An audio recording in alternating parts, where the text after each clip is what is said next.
واپس راغو دې خلکو خو زمونږ نه خیر مار شو کو خو روپۍ به مو ګټلې ښه ډالرې به مو ګټلې ښه د کاپۍ نه به مو کس پورته کولو د خلکو سره به مو ښېګړې م کولې د خلکو زړونه مو هم جوړول خیر مار دلته موږ ته خلک وایي مړه یاره چې ښه خبره یې د وسه کېږي ښه وکړه قسم دې لرې که یاره انا لله و انا الیه راجعون. د شیخ سوار بھائی دا کلپ ماته یو ملګری را سینډ کو چې په دې کې د بیا خپل هغه زوړ فیډ ته لاړ او هغې را سنت چې کوم دی هغه ختم کړو دوباره چې کوم دی هغه چې کوم فنکاري ده اداکاري وغیره ده ګلوکاري ده هغې طرف ته دوباره لاړ. یقیني طور پر په دې حوالې سره زه ستاسو مخې ته څو خبرې کول غواړم چې داسې ولې کېږي انسان ولې بدۍ طرف ته ځي لومبې نیکي اختیار کړي توبه استغفار وکړي ښه لارې طرف ته راشي او بیا بدې لارې طرف ته راشي. یقیني طور پر په دې کې اصل چې کوم مین پوینټ دی هغه دی د انسان نیت چې د کوم نیت باندې انسان یو فیصله کوي که د خلکو د رضا کولو دپاره یو انسان یو عمل کوي نو د هغې بیا اصلیت دغه وي انما الاعمال بالنیات. په حدیث شریف کې راځي چې د تمام اعمالو دار و مدار چې کوم دی هغه په نیت باندې دی. کچری انسان را لګي هغه د خلقو د همدردی حاصلولو دپاره نیکی طرف ته راځي ځان داسې شوقي چې زه نیک عمل انساني نو الله هر عزت ګورې داسې عمل خوښ نه دی. تاسو به اکثر کسان داسې لیدلی وي چې هغه یار زه ګیره والا پرېږدم اکثر ګیر والا چې کوم دی هغه 2 نمبري فراډیان دي داسې هغسې نو ګیره چې کوم دی دا د انسان د انسانانو دپاره نه پرېږدي بلکې که انسان یو ښه عمل کوي نو دا د الله رب العزت د رضا لپاره کوي او کچری یو بد عمل کوي نو یقیني طور پر هغه دغه خپل عمل دی. لیکن کچری انسان نیک عمل کوي نو هغه صرف د الله رب العزت د رضا لپاره کوي. کچری په هغې نیت کې کوټ وي نو یقیني طور پر د هغې نتیجې بیا راوځي. نو شاه سوار صاحب اکثر په خپل ویډیوانو کې دا ګیله کوي چې خلکو ماته عزت رانه کو خلکو ماته سپک وکاتو نو تا کچری د خلکو دپاره دا حلیه چینج کړې وي نو یقیني طور پر د هغې نتیجې بیا دغه شانتې راوځي چې هغه د خبرو نه اندازه لګي چې د نیت سو د کم نیت باندې د خپل لا ګیټ اپ چینج کړو او ځان چې کوم دې داسې شو کړو چې د تبلیغ طرف ته راغی لیکن د خبرو نه اندازه لګي چې نیت سو نیت چې کوم دې د خلکو همدردي حاصلولو او چې د خلکو د لپاره انسان یو عمل کوي نو الله حمد تخوا هم نه د هغې عمل په دنیا کې ظاهر شي او داسې عمل چې کوم د خلکو د رضا دپاره کوي نو الله رب العزت ګوره په حدیث شریف کې راځي چې د ټولو نه مخکې به د قیامت پر ورځ باندې 3 خلق به راوغوښتلی شي. یو به هغه کس چې هغه به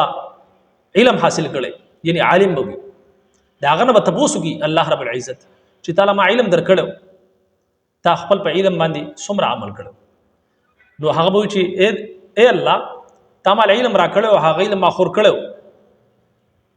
نو الله رب العزت په وایي چې ته دروغ وایې تا د دې لپاره علم حاصل کړو چې خلک تا ته عالم وي. بیا به بل کس راشي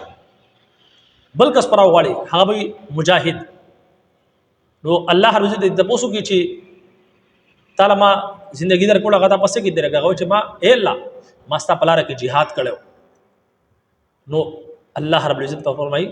چې تا د دې لپاره جهاد کړی چې خلق تا ته مجاهد وي تا ته غازی وي. بیا به بل کس راوغواړي چې هغه به وي سخي الله رب العزت به تو فرمایي چې تعالی ما مال در کړو تا په څه کې خرچ کړو نو چې اے الله ما ستا په لاره کې د خپل مال چې کوم دی ما خرچ کړو د غریبانو بېوسو سره ما مدد کړو نو الله رب العزت فرمایي چې دا دروغ وایي تا زما لپاره نه بلکې د خلکو دپاره چې خلک تا ته سخي وي نو دا 3 واړه چې کوم دي عالم مجاهد او سخي دا 3 واړه به صرف په دې وجه باندې چې د هغو نیت کوټو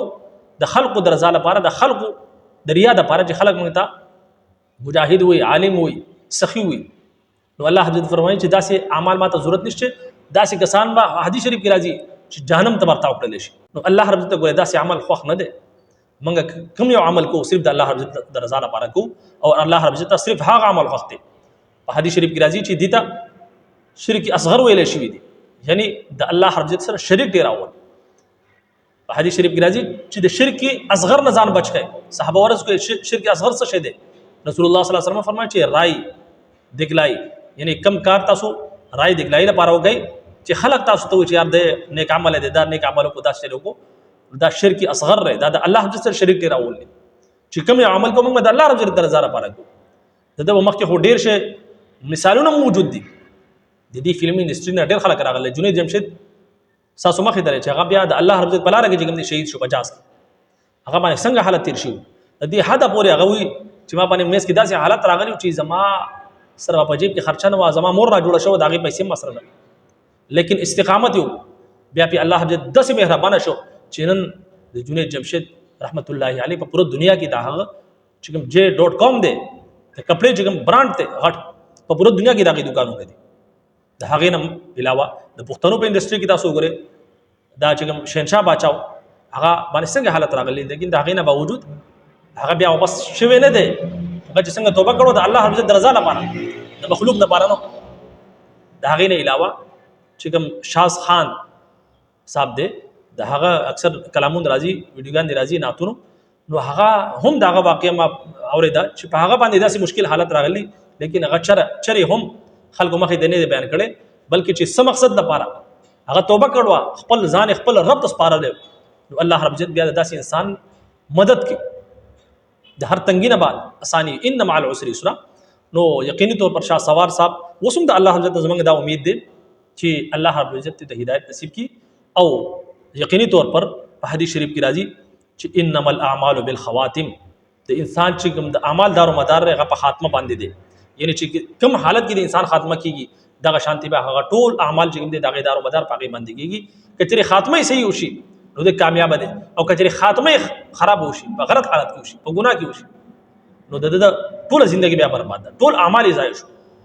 نو بهرحال پکار دادا ټول د زما د نصیحت ته چې کوم کار کوي د الله رب عزت رضا لپاره کوي، کچري د الله رب عزت رضا په کې نوي رائے دی ګلاوي د خلقو د لپاره کوي، نو یاد وساتئ داسې عمل الله رب عزت قبول صرف قبول نه دی بلکې د قیامت پر ورځ باندې به الله رب العزت داسې کسان تاسو مخې ته ما حدیث بیان کو جهنم ته ورځي. الله رب عزت موږ تاسو ته د سمجھ او د عمل کولو توفیق راکړي. اجازه راکړئ. السلام علیکم ورحمت الله وبرکاته.